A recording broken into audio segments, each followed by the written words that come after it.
Hi, this is Bob Weiss. I'm the host of Shaking Your World. Cheers. Welcome home.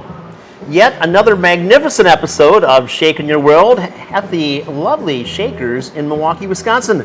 Today we are joined by Gina Barrington, Milwaukee native, who's going to talk about some really cool things she's been doing during the COVID-cation and maybe some things that she hasn't been doing. Gina, cheers and welcome home. Cheers. Thank you very much for having me.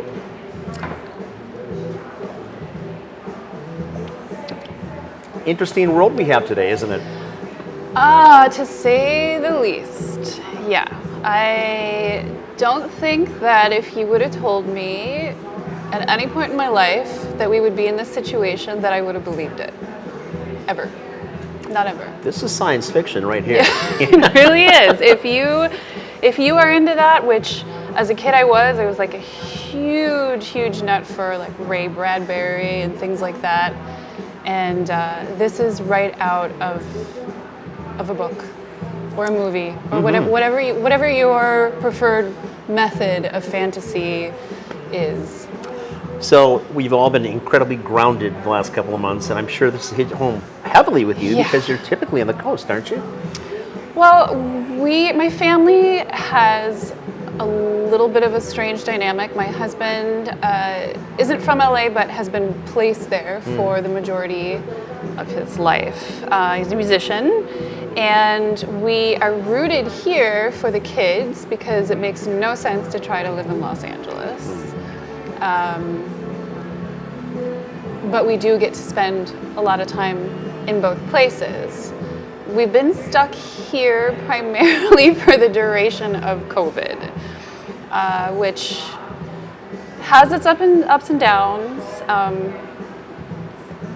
I do miss California. We did sequester in California for a month, and it was really lovely. And I laid by a pool, and I wrote music, and did all kinds of art and photography, whatever I could get my hands on, and let the kids go wild. But I had to come back to reality, and it was a little sad, actually. But you know, you live, right? All in all, there are worse places to be than in Milwaukee, Wisconsin. You could have been stuck in New York, for God's sakes. Oh, God, those poor people. Yeah, you're right. Here is tricky because you have such a split group on who believes that this is real and who believes that this is bullshit. And with politics coming into it and race coming into it, and it runs the gamut. It touches every single part of our lives. And that is, we have so much to think about on a daily basis right now that it's overwhelming, and I'm surprised, frankly, that more people are not in mental institutions. Well, actually I'm not, because there's no room. There's no room, so. Mental health certainly was one of the biggest issues going into this, yes. And this only exacerbated things, so I agree with every part of what you said. But again, Milwaukee is not a terrible place to be.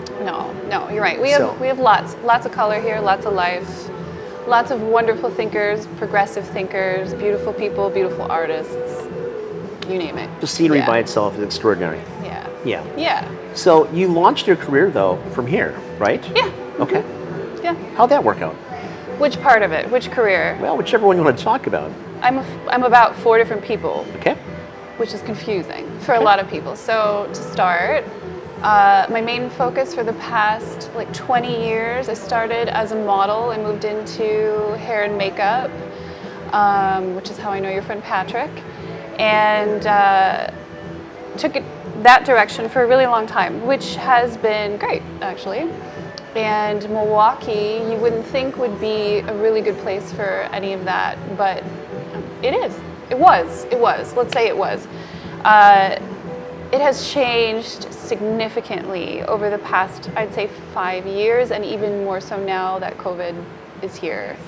But when I came back from Los Angeles after living there for about 6 years, I came back in about 2005 and stepped right into a pretty full-time career working for the catalogs, Boston Store, Kohl's, Jockey, Sears, Kmart, you name it. Like all of that. Shop Up was pretty busy. And as you know, that world is up and down and all over the place. But I was really lucky and worked my ass off for a lot of years.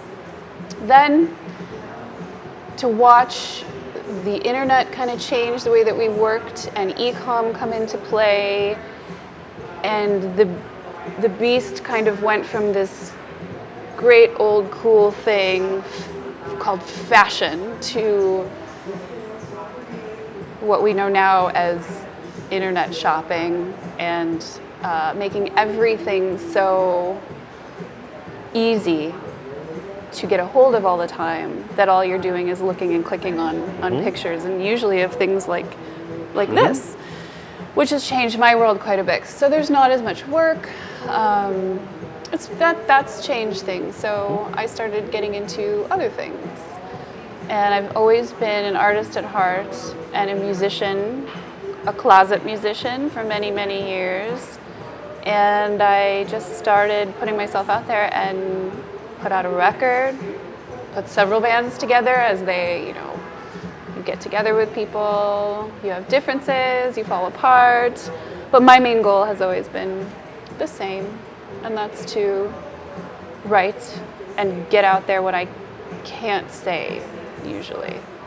So I've got that. I also own a vintage store here, vintage home goods and antiques in this neighborhood over on 9th and National, called Serpentine Salvage. So that's my hobby. I do that, which is actually taking a little bit more of my time lately. Have a side project with my business partner, Maggie Kerr, who's also a well-known hair and makeup artist. We have bridal services. We have about 8 or 9 artists now that go out and just do high-end weddings. Yeah, so, and a mom and a wife and all the other things, yeah. Very cool for you. Yeah, on certain days. Yeah, nice. So as far as the music goes, and obviously you're an incredibly creative person, so how did that fall forward? Just a happenstance, or? For me, the music was always something that I really wanted to do. I just had no idea how to do it. I'm pretty shy as a human being goes. I also had trouble connecting with people and explaining what I wanted to do. And because I can't play every instrument well, or work a computer like a magical genius like some people can, I had to try to go out there and try and find like-minded people. When I found that was a problem, I did what I thought I could do, which was learn how to teach myself things to get me to a certain point so that I could provide a sketch of my dream, essentially, and hand it to somebody and say, this is what I want to do. I've created a soundscape, I've created like a world for you to live in. Now I need you to help me make it work. So do you write the score first, or do you have a melody in your mind that you bring to somebody else? It's always different. Sometimes I'll pick up a guitar, sometimes I'll start with drums, sometimes I'll start with some weird little phone message note that I made. Sometimes I'll be inspired by a conversation with a friend, a flower. I mean, who knows? Who knows? It's all over the place. But I knew that I had to do that. And it just so happened that when I got married, going on 5 years now, my band at the time was falling apart, and he is a bass player and also a manager, and very attuned in that world, has lots of friends, lots of connections, and saw what I was doing and encouraged me to not give up. If for no other reason than the disappointment and regret I would feel for not for not, seeing it through when I had worked really hard. So I got lucky that way, I guess. He helped me put together the record. We got a label. We're going on our third TV show, Sync now. I'm working on my second album. And the band has changed a lot, but for me, it feels like it's now a stable part of my life that I can give it the time that it deserves, Excellent. Yeah. So what is the band called? Rose of the West. Excellent. Yeah. Yeah, we play in Milwaukee when playing is allowed. I don't know when that's going to be. 2024. I don't know when the next time is going to be, which is really sad for me personally. I like performing so much, and I like connecting with people who do the same thing that I do and want to be out there playing. There's no feeling like it. Yep. Really. Yeah. So do you get the same kind of rush doing this in front of a microphone, not this microphone, but when you're performing, that you did when you were in front of a camera for years as a model? No. Okay. No. That is for me, modeling was a troubling path. Okay. To put it lightly. An abstraction of you as opposed to the creative force yourself? Yeah. Okay. I think where everybody might look at the situation from the outside and say, oh, that's amazing, you got to do that. What was amazing was I got to travel. I got to meet people that I never thought I would meet. I lived in places I never thought I would spend that much time. But I also had this really intense darkness that I lived with for a really long time because they put you into a box. It's your own box, but you have to live in it. And I was not necessarily lucky enough to be a commercial model. I wasn't one of those girls. I was edgy looking, and they wanted me to look severe, and they wanted me to look very skinny so that I could go to Italy and do the shows. And unfortunately, that was just not my body. It wasn't me. It nearly swallowed my entire mind. Yeah. Yeah. So you've done the Milan dance, I presume? Yes, yeah. Okay. Yeah. So I did that for a few years, and then of course when you come back to this area and you present your book and you've got tear sheets from Italy and London and you've been in Paris and you've worked a little in New York, you come back to Chicago, they want to eat you alive right away. And then New York kind of follows suit. So I worked, I did some cool things, but I didn't, I was always in debt. They were always taking my money. They always needed it for my apartment or my telephone or the cute Italian boy who drove me around on the scooter or whatever. You know what I mean? I do? Yeah. I do? Yeah. So cool. It wasn't for me. I knew that. I had always been more creative. I had always wanted to step onto the other side of things. So when I quit modeling, I moved to Los Angeles thinking that nobody would want me there because I was not a California girl. I wasn't blonde. I don't have big boobs. I don't have any of that going on. So I thought, there's no way. I'm just going to blend in, be a normal human being, get a waitressing job, maybe go to school. I did those things. I did. But eventually got roped back into it because I was waitressing. And one of Madonna's hairstylists used to come in all the time and he was my client and he kept saying, oh, I want to do your hair. I want to do pictures of you, blah, blah, blah. I was like, oh, God damn it. So off to the races again, but only this time for a little while. And I started fashion school. So I went to LATTC in Los Angeles for the real education about clothing construction and design. I wanted to go to the fancy school, but I couldn't pay for it. There was no way. And when you're a woman in Los Angeles and you are a resident there and you're over the age of, I think, 23 or maybe 23 or 25, they will pay for your schooling. So I went and I did that. I found out I hated it.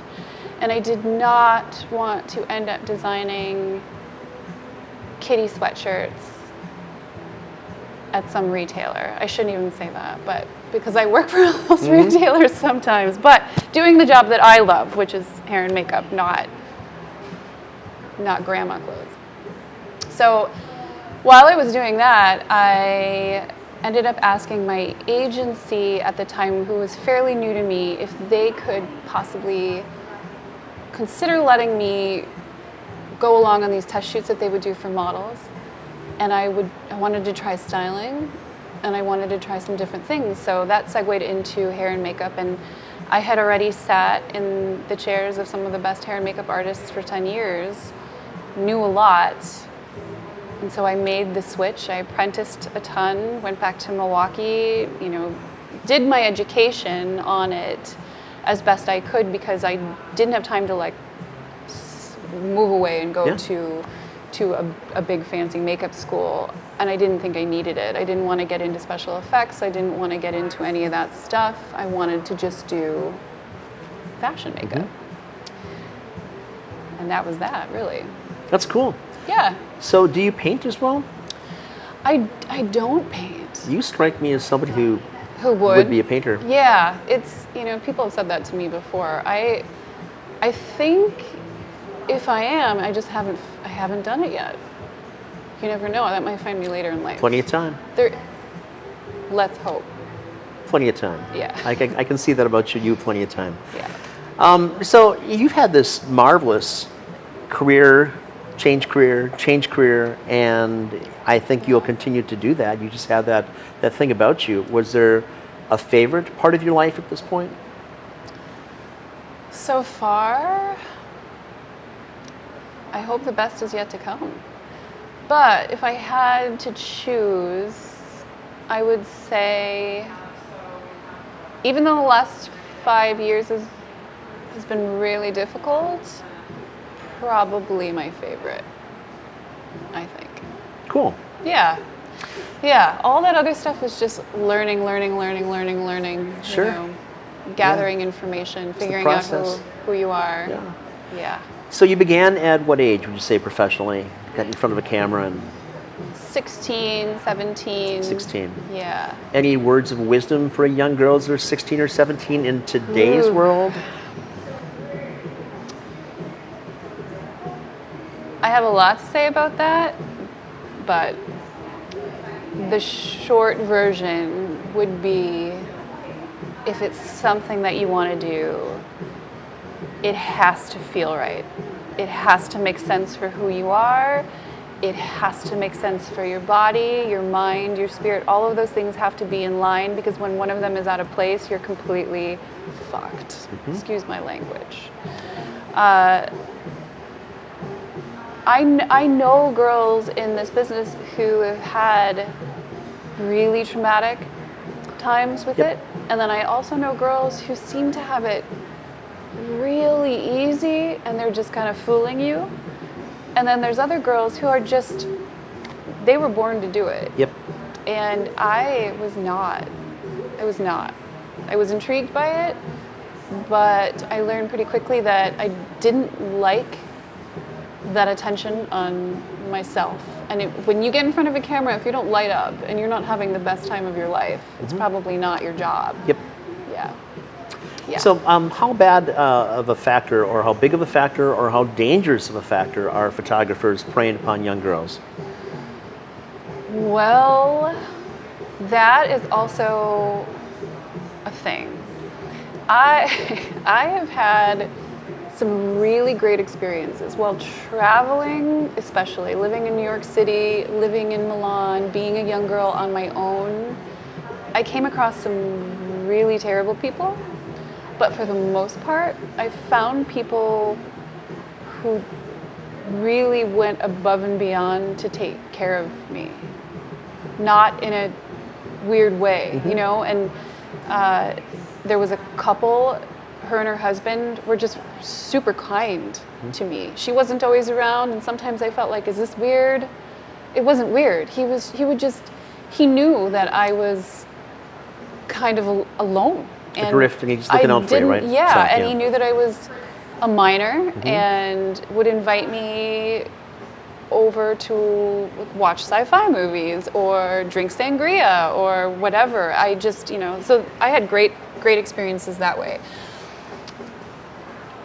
The few bad experiences that I had, I was able to get out of them because I've got a weird sense usually about people. If I feel like it's going in a bad direction, or if I feel like I'm getting some, unwanted attention or being treated not well, I'll exit pretty quickly. But even as a hair and makeup artist, I've seen photographers do some things that I can't believe. I think that if that's your job, it's your responsibility to be cool. You can never say when you're going to walk into somebody who's going to be your next boyfriend or girlfriend or whatnot. But if the lines are blurred in a situation where you have more power than the other person has, it's really tricky. And when you're dealing with young, fragile women,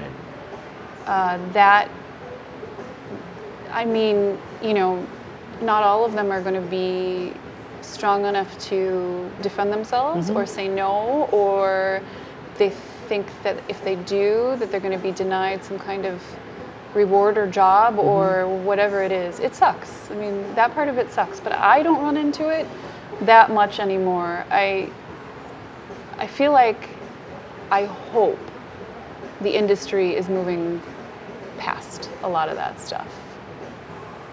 Well, certainly the motion picture industry has. The day of the Harvey Weinsteins is hopefully gone for good. But I'm sure that I've been around ad firms and things for 30 odd years anyway, so I've seen all sorts of untoward things, and certainly be in the bar business as well. So I can well understand and appreciate the struggle that takes place and the amount of undue pressure that's put upon people. So, well, good. I'm glad that you've cleared the air a bit on that. I think you got to be careful, right? Yep. I mean, everybody plays their part in situations, and I think most of us are adult enough to know that. But like in the case of somebody like Harvey Weinstein, I know firsthand from living in Los Angeles and having a lot of actress girlfriends. I mean, that the casting couch is still a thing? The casting couch is still a thing, yeah. Not Sad. as much anymore. Yeah, it is sad, but Has that changed a bit with women having more stake as producers and as directors and just as heads of agencies, or are they also preying upon the young girls? I'd love to say that I think that women don't abuse their power also, but I know that that's not true. So Clearly, okay. yeah, I don't think that just men are evil. Okay. I think most people that are evil Have the are capacity just to- evil. Right. Yeah, I mean, I've heard stories about women with other women and also women pursuing young men. Yeah. So it's both sides. Okay. Yeah, for sure. Well, speaking of the dark side, I know that you have a maybe not a proclivity towards, but you are interested in some of the darker things. Yeah, I mean, And by darker, I mean like, the past life or the future life that goes on after someone has passed. So if essence precedes existence and essence succeeds, and what happens to someone, and are there ghosts, by the way? if you were going to ask me that, I would say quite possibly. I know that there are spirits, and that spirits can kind of stay with you. If you've ever had like somebody die that was really, really close to you, and you just, like when you, let's say, not everybody knows the feeling because of a death, but some people will know it because they have a terrible breakup or something like that. It's that soul death that you feel, Yep. where all you want to do is drink wine and smoke cigarettes and sit in a hole. That's personally how I felt. I don't know what other people have felt, but that just where you feel completely wiped. It's hard to even think about moving past. I had my cousin pass, actually, and he was 21 years old at the time of his death, and it was a motorcycle accident that had come after a trip to Los Angeles where he told me some very devastating health news. And it was the worst experience having to come back to Milwaukee. He wasn't here. It was, I couldn't even breathe. But I went back to LA and my landlord found me in the basement doing laundry, and she heard me, she came down to say, hey, I just want you to know that I'm really sorry. I know how close you were, I know you must be devastated, but you have to know. And she was really serious. It was this coming from this like little old Jewish woman. She was, and by woman, I mean, she was kind of a girl. I mean, she just got lucky, owned this beautiful piece of property in LA, talking to me like I'd never heard her talk to me before. But she said, he's always going to be with you. And at that moment, and I'm not kidding, literally I felt somebody squeezing me, like shivers ran up and down my spine, and I felt, it was amazing, actually. And I've also had experiences where I've sat in my grandmother's front living room until 5 o'clock in the morning because I was sleeping over and unable to go to sleep because of the energy in the room was frightening. To the point where I was convinced I had either brought something home with me, because there was no way to explain it. It was, I could feel tension, and I could feel something near me and over me, and something happening in the room that I couldn't see. I couldn't speak to it. I couldn't tell you what it was. My phone kept going off and buzzing, and there was nobody on the line. And when I finally fell asleep, I woke up the next morning and my grandmother was sitting on the couch in front of me, and I opened my eyes and I said, "What are you doing?" And she said, "Nothing, I'm just watching you." And I said, "Grandma, I wanted to come and sleep with you and Grandpa on the floor next to your bed like I did when I was a little girl because I was so terrified last night. There was something going on." She said, "I know, I could feel it hovering right over my bed." And I just looked at her and I thought, what? Okay, I'm not crazy. I'm definitely sensitive to those things. It's a big universe out there. Yeah, it is. And, you know, whatever you believe, and lots of people believe different things, I personally think that life does not end in death here. Well, the energy continues on. It has to, yes, Right. exactly. And So, where does it go? I don't whether you want to know. call that a ghost or a spirit or something else, it does linger. It does move somewhere. And I think that that energy has some preferential locations that it prefers to be in. Like here? Like some do. More than some, perhaps. Yeah. Yeah. What That's is cool. what is the history of this place Well, Gina. being that? Well, Gina. So heavy, because it's known in Milwaukee as one of the most active grounds for. We're built over a cemetery, for starters. I think I did know that because my brother did some research and he also had done the ghost tours, and I think he might have spent the night upstairs. My Cool. mom might have also, which is Cool. weird, but Cool. Go, yeah. Mom. Do they have any experiences? My mom didn't say much, but she was really freaked out. Christopher and his husband just love it. They love that stuff. Well, we're going to have to arrange something for you to spend the night at some point. Okay, I would like to actually. I could probably do it. We've taken well advantage of the COVID-cation and refreshed all sorts of things, brought in a master craftsman to work on all 4 floors, including the penthouse upstairs. Wow. So we have a lovely Kohler clawfoot tub that's 100 years old. Wow. Gorgeous. Redid the entire bathroom, and I'm sure you'll enjoy that part by itself. Oh, yeah. So it's still the scene, of course, where one of the hospitality workers was butchered, but it's a different tub. That's good. Perhaps. Perhaps. Yeah. The Capone family had acquired this and used this as a speakeasy bar right behind us. It's something called the ABC Soda Bottling Company in the front of the room, and then brothels on the 2nd and the 3rd floor. And I found the remains of one of the brothel workers in the floorboards right outside the kitchen on the 3rd floor in 2001. Rich history. And the medical examiner dated those at about 70 years old, and that would have taken from 2001 to 1930, so we're in Prohibition. And the bones were half human female remains and half domestic animal, and the female was late teens, early 20s. Wow. We did our research, and her name was Molly Brennan.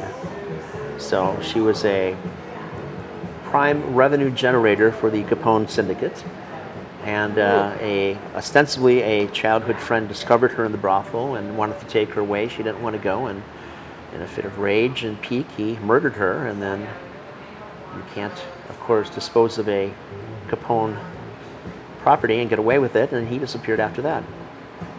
Wow. They had a lot of places up here, didn't they? Yeah, this is quite the playground for them, and the police and the feds weren't nearly as interested in Wisconsin as they were in Illinois. Yeah, why is that? Because it's okay. Okay. Some things never change. Yes. And in many ways, Milwaukee has always been as dirty as Chicago. And corruption runs in every political office everywhere. Don't we know it? Indeed. Yeah. So this little pandemic thing we have going on, I personally feel, and I'll say this first, that it is a real thing, first and foremost. I'm glad you believe that. I think that it is, it's like any other virus, it's a real virus. We're on the same page. Yes. I do think that it has been politicized way beyond what it needs to be, and I think that the media has had a field day with this, controlling the direction of this. I think that after November 4th, it will be a different landscape, one way or the other. But I do think that we have been suckered into something, and certainly the way that the CDC and WHO continue to change their mind on things, and there's more information brought forth on a daily basis that would certainly indicate something completely different than we've been fed. I think that we've been hoodwinked. What do you, okay, back up and explain what you mean by hoodwinked. I think that as opposed to having just a critical scientific approach to what this is, we have something which is really muddied by many different factors, and whether you want to go back and say that Big Pharma is part of that or something else, I think that there are other monetary gains to be made by people or persons that have much to gain and have been working in that direction, and that have befuddled much of the process that you would typically experience when there is a new virus or a new something taking place, and whether that was Ebola or any number of other things. And we have not approached this particular situation as other epidemics or potential epidemics have been approached. Right. Right. So, who do you blame for this? Well, I blame us, first of all, for buying into it. I think that, and I'm also a radio host on WLIP, so I think I broke the story, at least in this metro area, on the 3rd of January, and then starting on the 23rd, I had just a whole lot of material that every one of my programs had a significant portion which was dedicated to what has now become the coronavirus. But I think you could go back to Wuhan, and you can look at other things that took place along that process, and how even we funded part of that program. And we had profs from Harvard and Yale that were working in conjunction with them. I remember reading and how about all that. patents go back to the 19 whatever at different parts of this. So you can find all sorts of rationale to say that there is a naturally occurring process for this type of virus to emanate and then to move forward, but there also are all sorts of things that have been induced, if you will, or created by man that can certainly facilitate and exacerbate the process, work as a catalyst to move it in a completely different direction. I think personally that's what has happened here. I think that if you look at the original doctors and scientists in China who wanted to break the story and were locked down by the Chinese government, that obviously prohibited the story getting out on the front side. All of them are alive. No, in fact, the very first one was the first to succumb from this. Yeah. It's almost like Russia, where they would just, a little plutonium in your drink kind of a thing, and you're poisoned. Yeah. So, what do you, or how? Let me say it this way. How has this affected you personally, and if you felt like there could have been a correct way for this to come and for us to deal with it? I mean, is there a correct way? Because we didn't have control over the fact that it came here and then turned into mass hysteria, which was devastating, I think, for all of us to go through. I don't know anybody who's having a great fucking time right now. I mean, that's just in my own life. So when I look at it, it's like, well, what the hell happened? I have a lot of questions about it, so I'm very interested. Okay, I'm clearly not an epidemiologist, but I will say... Nor am I. Okay, that's our disclaimer. I will say this, that it occurred to me early on that there were a disproportionate number of people in Italy and in Spain that were succumbing to this particular virus. And at that time, I postulated on my program that perhaps there's a correlation genetically that something had been modified that would take out people that had the same type of gene, and there's a very tight similarity between the genes for many Italians and for Spaniards as well. So I thought maybe the attempt was to kind of take something and to kind of modify it so it's going to attack, let's work on this part of Western Europe first. Let's see if we can be successful, and then maybe we'll start to tweak other things so we can then impact other people in different places. So I don't think that would have happened if that was just a naturally occurring virus that was everywhere in the world. So that would make me think that something was manufactured. How has this impacted me, you inquired? Well, so Shakers was, as my primary business, Shakers was shut down for several months completely. Yeah. So significant impact upon not just me, but certainly upon my staff of 30-odd people as well. Yeah, of course. I had a advantage over many others in the restaurant industry in that I own the property, and there's no mortgage, there's no note, there's no debt, there's nothing, which is a significant exception. Yeah.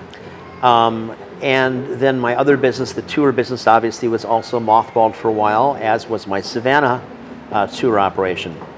So you have one there too? I didn't know that. I do. So, profound impact from a revenue standpoint, but more importantly, a profound impact upon the caliber and quality of life of the 30-odd people that work here. Then you have to factor people in our society. We are very social animals as it is, and Shakers has enjoyed a very lush business for 30 some odd years, and we have played our part in the community, at least in my mind, to assist people on a daily basis. Sometimes a little wine can do a remarkable thing to your attitude. Little wine, little absinthe, there you are. And just a little diversion, distraction from your home life or work or something else. Right? Yeah, totally agreed. So that has been an impact on people, and I think that's something that hasn't been covered enough because, again, as I said some while ago, mental health is a huge issue in this country. Completely agree. And it's a much bigger issue today. And it's huge. It's huge. I will tell you this because I know 13-year-olds right now. It's not looking good. No. And then you take people that are in this confined space, and then we have the other issues that are taking place also in somewhat of a coordinated capacity in what has become BLM or something else at this point as well, and it's a pressure cooker, right? and you need to let steam off somehow, and yet there's no way for steam to be let off. And then we have protests taking place, and now we have concerns about everybody has to mask up at all times everywhere, but you can have 20 or 40,000 people walking around with a mask, no social distancing or anything else, and that's okay, by the way. But you can't go to bars, you can't go to restaurants, you can't go to hair salons, you can't go to those things to make you feel about part of your life, which is interesting. Well, you can now, right? Right. I mean, now, right. The mask thing, I mean, most protests I've encountered or have been a part of, everybody's masked. Okay. And I live in Wauwatosa. There's protests on my block 3 to 5 out of 7 nights sometimes, because I live a block away from the mayor. And I'm sure you know a little bit about what's going on over there. And it's, on one hand, like, I personally can't walk around the block with them without crying. My daughter keeps asking me, like, why, what's the matter? I just tear up. It's just emotional for me to watch all of these people. I feel a lot of it. But I think I come from a family of long-standing empaths, pretty severely, including my daughter. But we started with, we arrived in Los Angeles on the night of when the riot started. That was insane. I mean, my brother's neighborhood was in smoke. I couldn't even get to him if I had wanted to. I mean, and we didn't know what was going back here. Meanwhile, I'm watching protests on National in front of my store. I didn't know if my store was going to be okay. So I'm a business owner too. I can't open up. I know how you feel. And I have a small space. It's not well ventilated. And now, because there's no walking traffic in my neighborhood, you know who's sitting on my doorsteps every day? Not people I need to talk to, or people who are going to come into my business. I've actually shown up and had to try to convince a homeless man who, the state of him was, I don't even have words, to get off my doorstep so that I could just get into my own place of business. I know what you mean. It's hard because I haven't been open in months and months. Online sales, okay, but it's not the same. No. And so now we're going to have to change directions, and I'm aware of that, and I don't know how that's going to be for myself or my partner or the employee that I have. I have 1. You have 30. So I know how you feel, but I don't agree with the way that everything was done. And I don't make the rules. I just try to do what I think is best for myself and my family. And for us, it's been limiting contact with people as much as possible until we started to feel a little bit safer. But then even watching Los Angeles, who had been on top of things, we were there for a month. We didn't go out a whole lot other than to do our regular things, saw some friends, but mostly we were in the house. And during that month, we watched LA go from what we felt like was a safer place. Everybody's walking around with masks on. Everybody's jogging with masks on. It was a different scene than it is here. And then everything shut down the day that we went back on the road to Milwaukee again. And businesses have started reopening, and I don't know. I personally haven't been a part of anything where masks haven't been a thing. On the odd days that I do get to go to work or have something like that happening, I still do it all. I know that a lot of people don't. I know that there's huge gatherings, political gatherings, weddings, parties, events, things like that. Yeah, you're right. I don't know. And then everybody is being stripped of their livelihood. Yeah. And that's really scary, and that leads us to a whole bunch of other questions, which I don't know if we're going to have time for, and I'm going to pour myself some more wine now. Oh, please, pardon my manners. Well, the world will never be the same as it was we've enjoyed for our lifetimes, and ever really, will it? I talked to several different futurists that have a very specifically different look at how things will be, and I think that's really coming to fruition. What do they say? Well, I mean, look at electric cars and self-driving cars. That's certainly the thing right now. I've got a Tesla. It drives itself. It's a cool little thing, but Nice. it's different.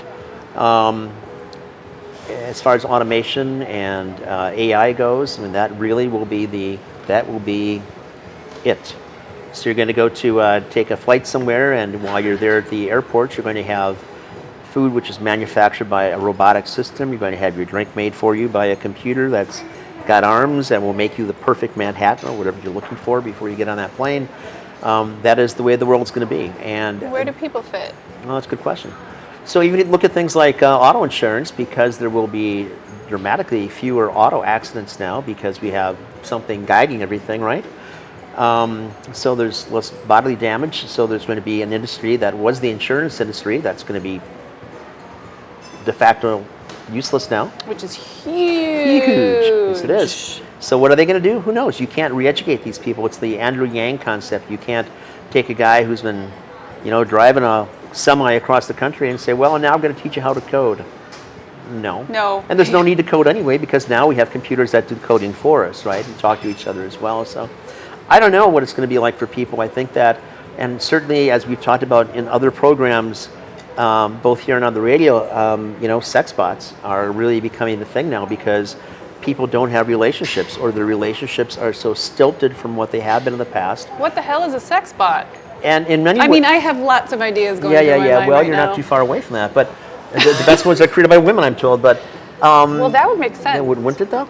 Yeah. But in many ways, men are obsolete to women today. We have a much smaller I'm function sorry that than I we used agree. to. Well, how Yeah. could you not, right? And if you sit outside and see what a Tony area this has become, it's gentrified, but all these young single women walking around with their dogs. So if they need something, they've got their dog. Oh. And probably I for have more things you care to think about. But two dogs. they've got their dogs. But, men have a much smaller function, and it will continue that way. And men are being brought up to be much different than men, which, as I read everything, is pissing off a lot of women. Well, why aren't they real men? Well, for the last 20 or 30 years, you've kind of beaten them down to not be real men anymore, and now you're not sure what you want, right?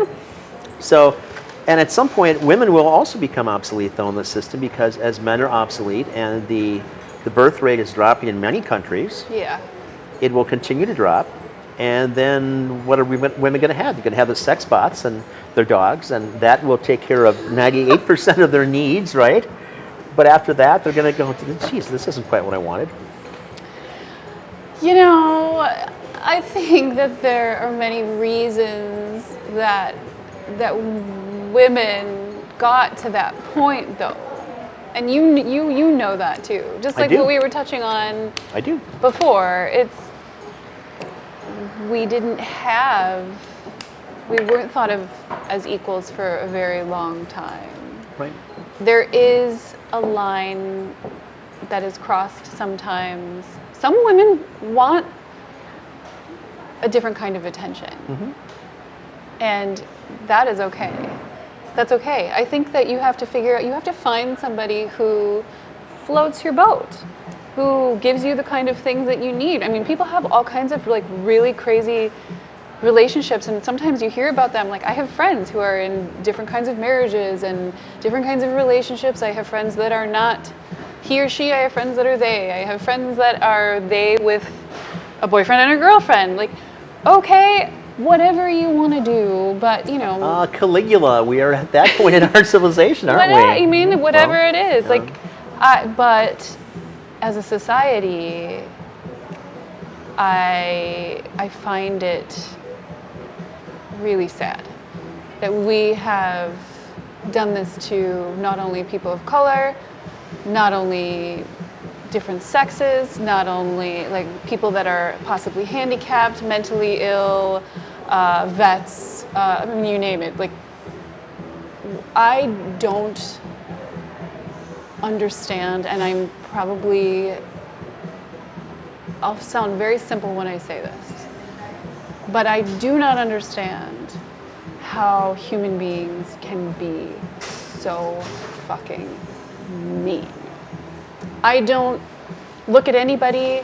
I mean, you can piss me off, yeah, and I'll hate you for a day, but I'll move on and won't wish harm to you or your family or your children or your business or anything, because I genuinely feel like people have value.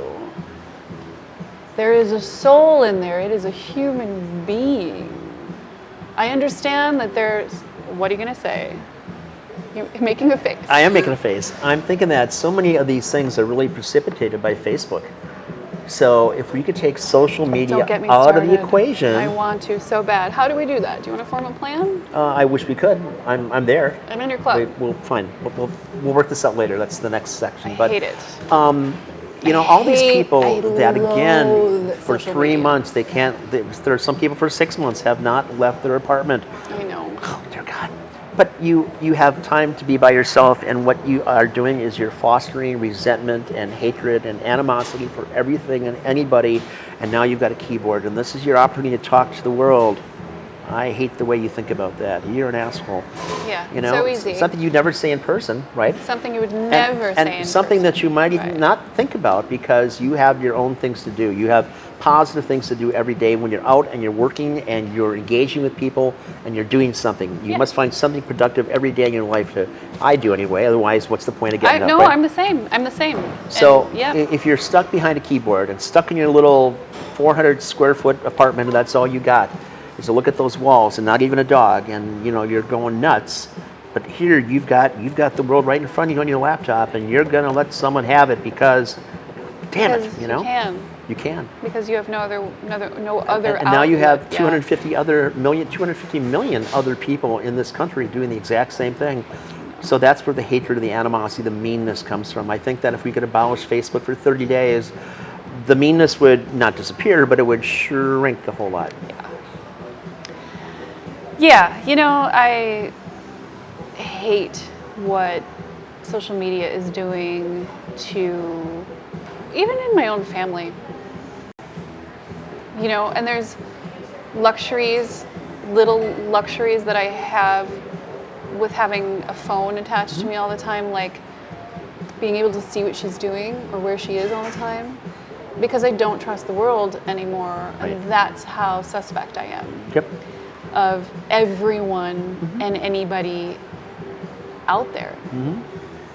And she is looking through a completely different lens. Right. And that lens is really scary. So all of her friends are depressed, have eating disorders, or, I mean, you name it. And I get a lot of this coming into my house. My daughter will, it's like I should open up a shop just for these kids that need somebody to talk to. I have kids coming to me because they cannot talk to their parents. Right. They're learning how to do things I never even dreamed of to get better at their illnesses, which is so crazy. I mean, it's ruining things. It's ruining our young people. Yep. Our adult people. Most of them who sit in a room all day and don't do anything else except need mental help. And that's not a dig on anybody, that's just the truth. I agree.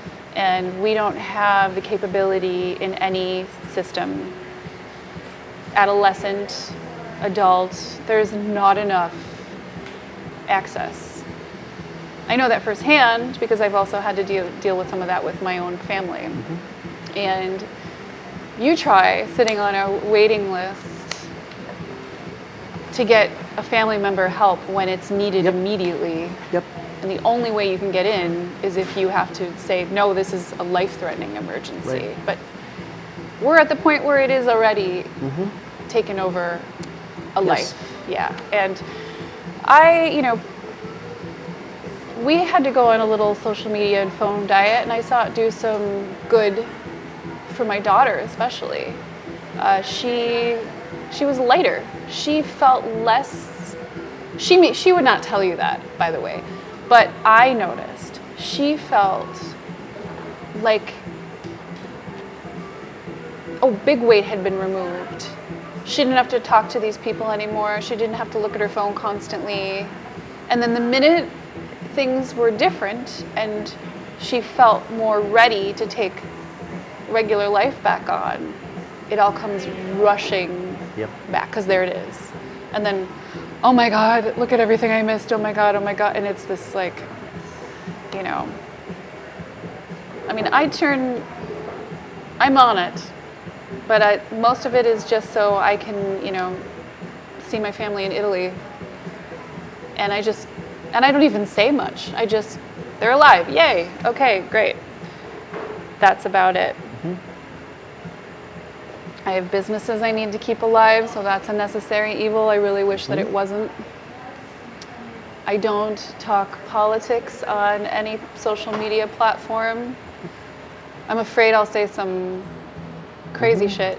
I don't talk about race or anything, and I will talk about it with anybody who wants to engage me in a conversation. Right. But putting it out on those platforms is the scariest thing. Yep. And I would rather share my thoughts and my opinions with somebody who is interested enough in me as a human to hear what they actually are. I would never attack anybody on social media and never have. Good. Yeah, right? Yeah. Good. But goddamn. We are on a precipice. The edge of the abyss is right here, and we're clinging. Yeah. We're clinging to a root somewhere, and dirt is kind of pulling up along with it. Yeah. Yep. Agreed. So your favorite food? Oh, you gotta be careful with that question because, well, on a good day, it's open because I really like to explore new restaurants and I love food. On a bad day, it is pizza.